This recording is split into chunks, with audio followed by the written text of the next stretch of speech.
Beni bekle Poyraz. Bekle.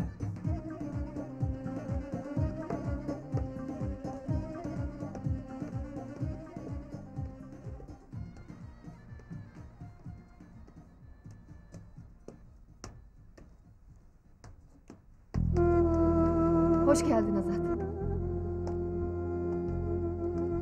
Cebrail dede yok mu? Gün boyu senin yolunu bekledi durdu. Hala da beklemekte. Geleceğini bildiğim halde boşa bekleme gelmeyecek dedim. Ama o da senin geleceğini biliyordu.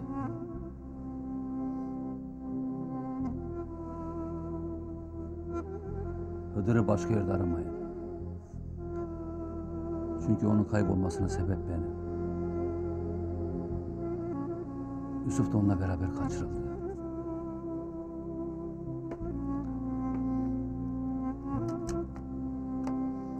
Zaten hangi eşikten adım bassam içeri, mutlaka oraya zararım bulaşır.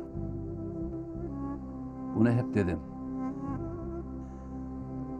Ama herkes gibi sen de beni anlamadın.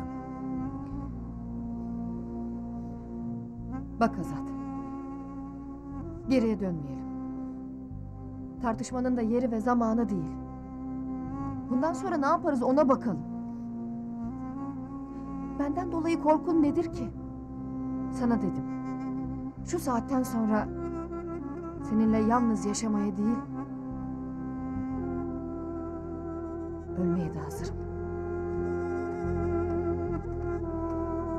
Babam geliyor. İçimdeki his Hıdır ve Yusuf'un yaşadığını söylüyor. Hislerimde yanılmam, üzülme.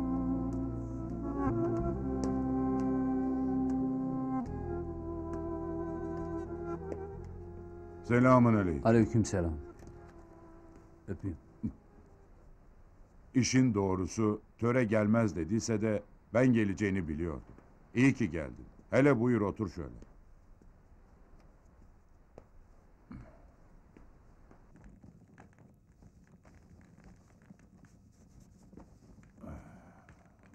Buyur otur.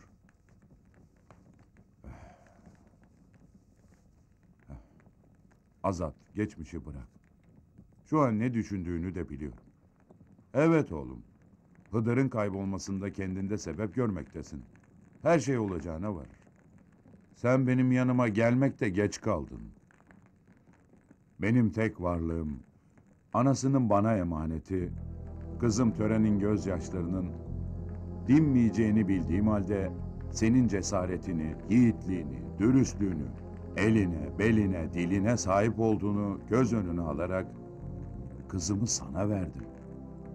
Şu saatten sonra bir baban olarak yanında olduğumu Drajanlılar da bilmelidir. Değil Hıdır, şahsımın da vadesiz gideceğini bilsem düşmandan korkmam.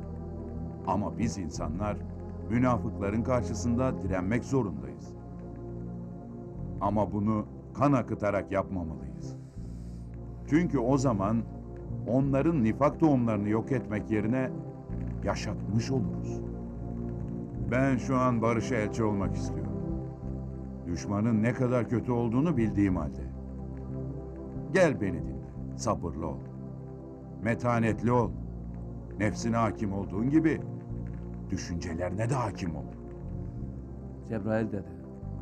Ben istemem mi ki size Cebrail dede değil de baba diyeyim. Ama bırakmadılar. Bize yaşama şansı tanımadılar. Ben yaşamım boyunca da mahpusta, şehirde, köyde, dağda hep barış elçi oldu. Hep kalemimi kullandım. Hiçbir zaman silahın namlusunu göstermedim. Ta ki düşmanlarımızın mermilerini üzerimize boşalttıklarını görene kadar. Karşılık verdiysem de kendimizi müdafaa içindir. İşte gördünüz. Düşmanın hain pusu buraya kadar geldi dayandı. Suçsuz günah Sıdır'ın, susuz günah Yusuf'un yaşadığı ne malum. Şimdi biz bunların hesabını sormayalım mı? İnsanoğlu hayatında iki kez yaşar. Bir bedenen, bir de yaptıklarıyla. Ben yaptıklarımın doğru olduğuna inanmak